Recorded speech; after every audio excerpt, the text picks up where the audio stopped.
真係非常之具有呢一個香港嘅特色。九龍城寨。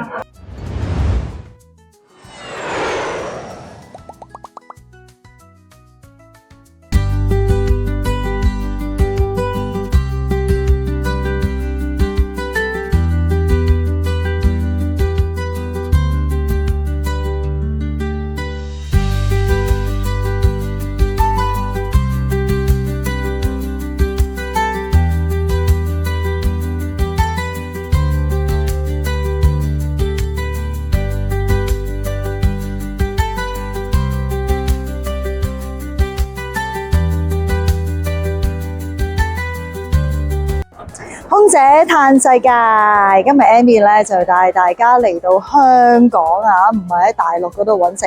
咁就嚟睇咩咧？就係睇香港嘅一個非常之有特色，係啦，老一輩一定聽過嘅九龍城寨，又或者其實佢正確嘅名稱咧係九龍寨城公園，裡面一個光影節係啦。咁我唔知大家之前有冇睇過一套戲啦，就係叫九龍城寨啦。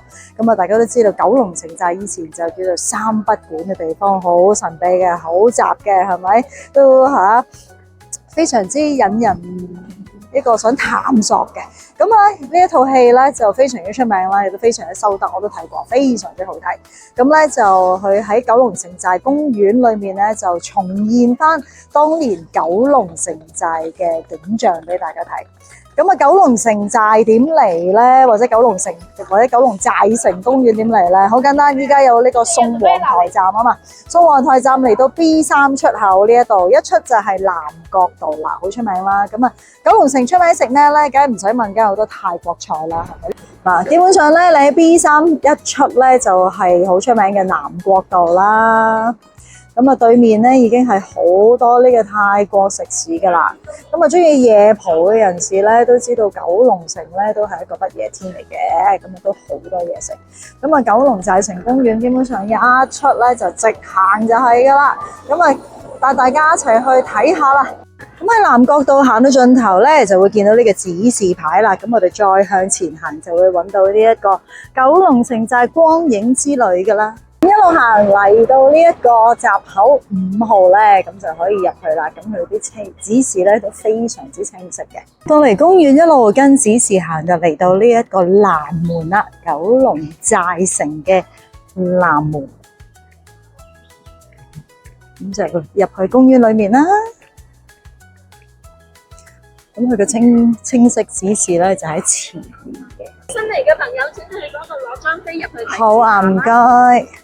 嗱，咁啊，姐姐都話展覽就喺裏邊啦，咁啊攞張飛就可以入去啦，係免費開放嘅。嗱，呢度就寫明取票處。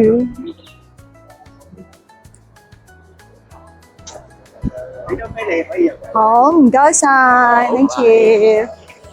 咁啊，免費攞飛就可以入嚟參觀啦。咁呢個地方咧，其實真係好值得推廣俾遊客嘅，係咪？好，唔該。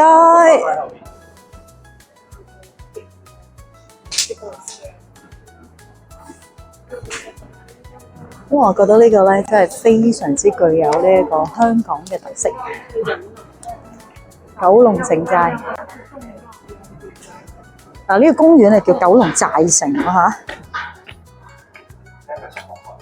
嚇。咁佢呢度咧真係好特別嘅，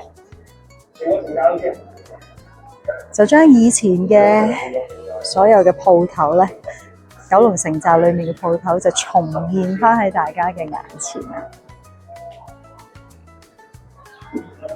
雖然我以前細個就未入到去真正嘅九龍城寨啦，所以就非常之有興趣。睇完嗰套戲之後咧，就更加有興趣。究竟以前嘅九龍城寨係點嘅咧？有好多以前嘅牙醫啦，咁啊當然嗰陣時係冇牌嘅啦嚇。咁啊後尾做咗規管之後，就全部都要攞牌啦。唔知大家細個有冇去嗰啲無牌牙醫嗰度剝牙咯？我印象中係試過嘅。鐵打館啦，入去睇下先。哇！真係好特別。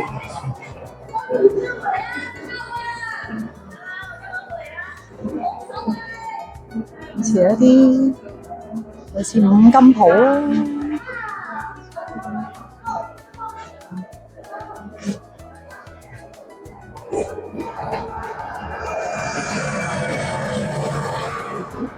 大家一定聽過嘅，喺九龍城嗰度咧，就係啲飛機飛過屋頂嘅聲音啦。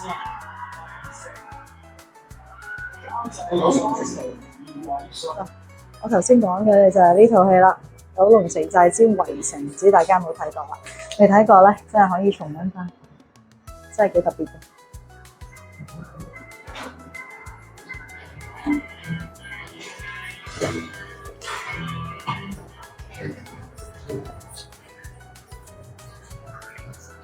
以前嘅信箱啦，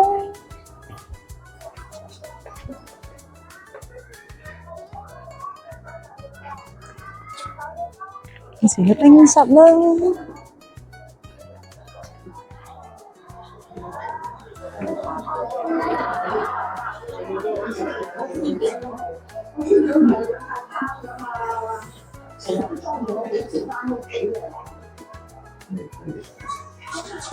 燒臘檔，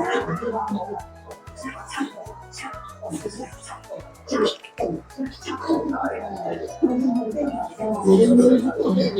啲外國朋友喺度添。如果想了解以前香港嘅文化咧，就真係一定要嚟參觀下啦。以前嘅理髮鋪咯，唔知大家有冇吹過啦？呢個我都有吹過。有一段時間啊，得啦，快啲。好，入去睇下另外一間先。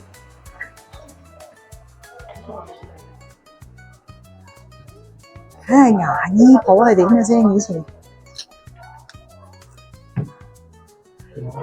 嗱，大家唔知細個有冇嚟過呢啲地方剝牙啦？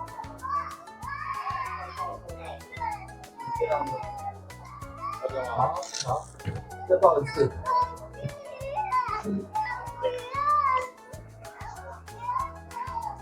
魚蛋工場啦，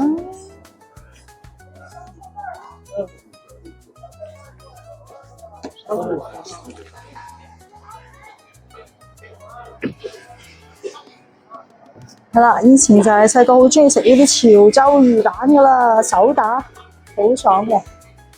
哇！以前細個嘅收音機啦，真係啲童年回憶翻晒嚟啊！嗱，呢度啲道具咧真係非常之逼真。我唔睇下嗰邊有咩行先。呢間咧，呢間係咩嚟㗎？士多，睇以前嘅士多先。以前我就未試過，但係聽我爹哋講咧，就以前細個好中意租呢啲公仔書翻去睇。12燒，廟街泰格多，頭馬。鐵打館。你呢個士多，好係喎。以前細個嘅士多。以前買米就係咁樣買㗎嘛，就唔係一袋袋。你覺唔覺得個面條好襯？梗係啦，一模一樣樣。好啦，今日已經帶大家睇晒呢度啲展館啦。雖然唔係好多，但係咧嗰個復原度咧都非常之象徵度高嘅。咁啊，如果大家有興趣咧，都可以嚟呢一個九龍城寨光影之旅嚟參觀一下。